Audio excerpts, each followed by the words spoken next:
السلام علیکم۔ دعا انسان کی تقدیر بھی بدل دیتی ہے۔ انسان کے پاس دعا ایک بہت بڑی طاقت ہے، لیکن اس طاقت کا استعمال بہت ہی کم لوگ کرتے ہیں۔ دعا کی حیثیت، دعا کی طاقت کو نہیں جانتے۔ دعا اتنی طاقتور ہوتی ہے کہ دنیا کی بڑی بڑی چیزیں اس کے سامنے بے بس ہو جاتی ہیں۔ انسان بڑے بڑے کام کرتا ہے، لیکن اگر اس کے مقابلے میں کسی کی دعا آ جائے تو اس انسان کے کام رک جاتے ہیں۔ دنیا میں ہزاروں لاکھوں مثالیں آپ کو ایسی ملیں گی۔ میرے پیارے دوستوں اور میری بہنوں، اسی دعا کی طاقت کو استعمال کرنے کے لیے آپ ہر نماز کے بعد دعا مانگیں، چاہے چھوٹی سی مانگیں یا لمبی مانگیں ضرور۔ اور یہ بات یاد رکھیں کہ جب دعا مانگیں تو دعا کے شروع میں درود پاک ضرور پڑھیں۔ میں آپ کو ایک ایسی دعا بتا رہا ہوں جس میں بہت ساری خوبیاں ہیں، بہت سی طاقتیں ہیں۔ اس میں استغفار کی طاقت بھی ہے، رحم والی طاقت بھی ہے، عافیت والی بھی ہے، یعنی سب کچھ ہے۔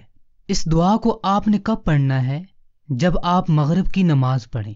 مغرب کی نماز کے بعد اس دعا کو ایک بار ضرور پڑھ لیں۔ یہ دعا صرف زبان سے نہیں پڑھنی، بلکہ دل کے اندر خیال کرنا ہے، یعنی دل سے مانگنی ہے۔ جیسے اس کے الفاظ پڑھ رہے ہوں، ان الفاظ کو پڑھنے کے ساتھ ساتھ اپنے دل میں سوچیں بھی۔ مغرب کی نماز کے بعد بھی پڑھ سکتے ہیں، اس کے علاوہ کسی بھی نماز کے بعد پڑھ سکتے ہیں، لیکن اگر آپ نے پورے دن اور رات میں ایک بار پڑھنی ہے تو کوشش کریں کہ مغرب کی نماز کے بعد پڑھیں۔ دعا آپ سن لیں۔ جب آپ مغرب کی نماز پڑھیں تو ایک بار اس دعا کو پڑھیں، اللہم اغفر لی وارحمنی وعافنی۔ اس دعا کا مطلب کیا ہے؟ جیسے کہ میں نے آپ کو بتایا کہ اس میں بہت ساری طاقتیں ہیں۔ سب سے پہلی طاقت استغفار کی۔ آپ پڑھیں گے اللہم اغفر لی۔ یہ لفظ پڑھنے کے ساتھ اپنے دل میں سوچیں، اپنے دل میں یہ خیال کریں کہ اے اللہ میری مغفرت کر دے، مجھے بخش دے، مجھے معاف کر دے۔ یہ کتنی بڑی طاقت ہے۔ اللہم اغفر لی کہ اے اللہ میری مغفرت فرما۔ اس کے بعد ورحمنی کہ اے اللہ میرے اوپر رحم فرما۔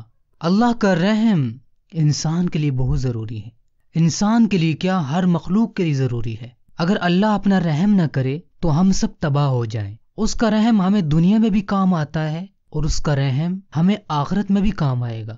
اس کی رحمت، اس کے رحم کے سوا ہمارا کوئی چارہ نہیں۔ اس کی رحمت کے سہارے کی وجہ سے ہی ہم بڑے بڑے عذابوں سے بچ جاتے ہیں، بری چیزوں سے بچ جاتے ہیں۔ تو اس لیے ورحمنی کہ اے اللہ مجھ پر رحم فرما، وعافنی کہ اے اللہ مجھے عافیت دے دے۔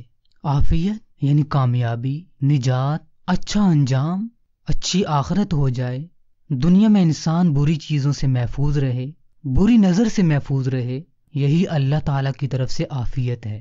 تو اگر آپ کسی بھی نماز کے بعد اور خاص طور پر مغرب کی نماز کے بعد ایک بار یہ دعا پڑھیں گے، اللہم اغفر لی وارحمنی وعافنی، اللہ تعالیٰ آپ کی مغفرت کرے گا، آپ کے اوپر رحم کرے گا اور آپ کو عافیت عطا کرے گا۔ جب یہ تینوں چیزیں مل گئیں تو آپ سمجھ لیں کہ آپ کو دنیا اور آخرت کی ہر چیز مل گئی۔